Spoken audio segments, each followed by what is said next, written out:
chart in NinjaTrader. Now I'm going to select an instrument. To make it easy, let's go ahead and stick with the futures. And so let's choose ES 614. I'm going to add it 3 times, okay? And so the first one I'm going to put 4 minutes. It's very important. So 4 minutes on the first one. And then I'm going to put 10 minutes on the second one.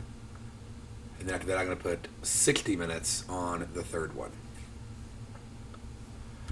And I've already set all of mine to days, and 125 days is the default. Okay? So I'll go over that here in a second on the video. But notice right here what I'm doing. I'm choosing wide on close on the 10 and 60, and then I'm choosing transparent. Just the drop down right there. Okay? Now I set mine to 125, and I set mine to days. So days 125, and I right click, just a tip for you can right click and set that as the default for when you open a chart. Okay? So you won't have to keep selecting it. I've also already set my instruments. All of my instruments in my instrument manager list are set to default 24/7. To show you how to do that, go to Tools, Instrument Manager, and just look for an instrument like ES, hit search, and when it comes up, then click on it, and then click Edit. After you click Edit, then you'll see I've already chosen default 24/7. If yours doesn't say default 24/7, then go and make it default 24/7. You won't have to update this again unless you do a complete rewrite of Ninja or something like that. And then just reload historical data. So if you just now did that for the first time, reload the data. If you didn't, you don't have to do that step. Like once it's set as that, you don't have to worry about it. Now we're going to add the indicators. So first thing I'm going to add on here is the channel. And so I'm going to put the channel on there. And in the top right, you can see there's up here that says 60 minutes. It's already defaulted to that, so we're just going to leave it there. I'm going to add expected range beta. I'm going to add that actually 3 times. 2 times I'm going to make volume, 1 time I'm going to make high-low. So I'll go over here, I'll change the setting to volume. And I'm going to make that first one volume. I'm going to make the second one also volume, but I want to make sure when I do that I also label it. Okay? So right there in the label, you'll see a section where you can actually click and you can type in VOL. Okay, and here in a second I'll go back and I'll probably just add in 4 minute and 10 minutes so I know the difference. I'm also going to do this right here. I'm going to make this one at 10 minute. Okay, I'm going to make this vol. And then I'm going to make it on the 10 minute one, I'm going to assign it to the same as input series. Not on the 4 minute, just on the 10 minute. And notice on the 10 minute I have to go select the one that I want. So the second one I have to go select that I want 10 minute on close. And just again, to make sure I'm going to type 10 minute and 4 minutes. So I know when I'm looking at my chart what it is I'm looking at. After you get it down, you'll probably end up eliminating half the labels so they're not on your chart. But it's really good when you begin. And then the last one here, I'm going to use in high to low, but I'm going to change it to 60 minute. Okay.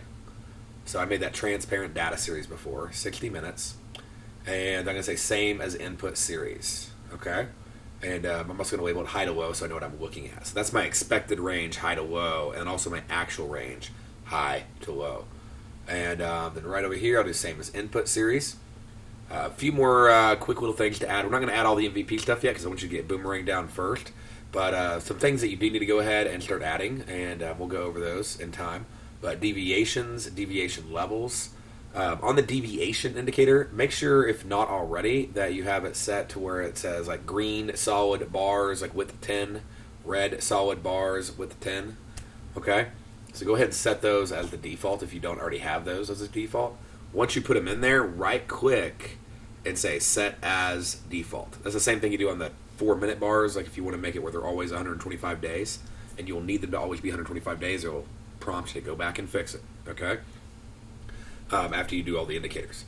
So once you got those two added on, the next thing, go ahead real quick and put in the toolbar shortcut, because it'll make it really easy for you to be able to draw on the charts and the things that I show in the Boomerang videos on how to find the height of the low and measure all that out.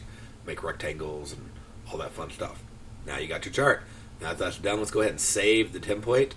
And so call whatever you want, like Apex. I guess we'll do Apex Boom 32414. So we'll keep this focused just on Apex here, on the Boomerang only. And then, pardon me, I'm going to do 32414. And the reason I recommend you put the date on there is so that way you know what date you made the template, okay? And I also put 41060, so that way I remind myself if I want to go load this template directly, that, hey, I need to add 3 data series. I need to add the 4, 10, and 60. So it's sort of for a future reference purpose, okay? So now that I've saved the name of that template, it wouldn't let me put the parentheses around it. I had to delete those. Now I just go to File, New Chart. Watch how easy this is. So I'll do like a one on oil.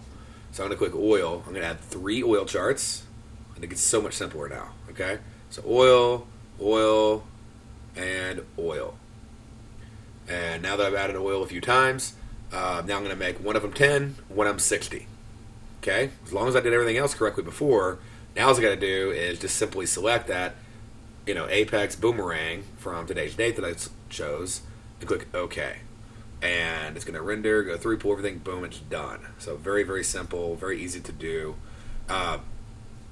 What I do highly recommend is that you go in and you add in one last piece. And that last piece that I recommend that you add in is that you go in and, like I said, put together the ability to know how to do this whenever there are updates, because that's very important, because it'll help you. Like anytime we do a toolkit update, you want to be able to remove the indicator off the chart. Like any kind of updates we've done, it's really good just to rebuild your template. I highly recommend, okay, rebuild one template from scratch, and then you can just right click on the other charts and load the templates up.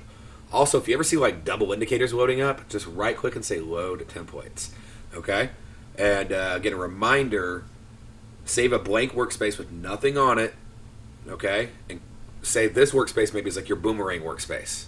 Close your Boomerang workspace before you close Ninja, and then open with the blank, so that way when you close Ninja, you should only have the blank workspace open, okay? And then open Ninja, and open with the blank workspace, it opens much faster, connect to your data, and then you can open your Boomerang workspace from there. All right, if you got any questions, let us know. Thanks.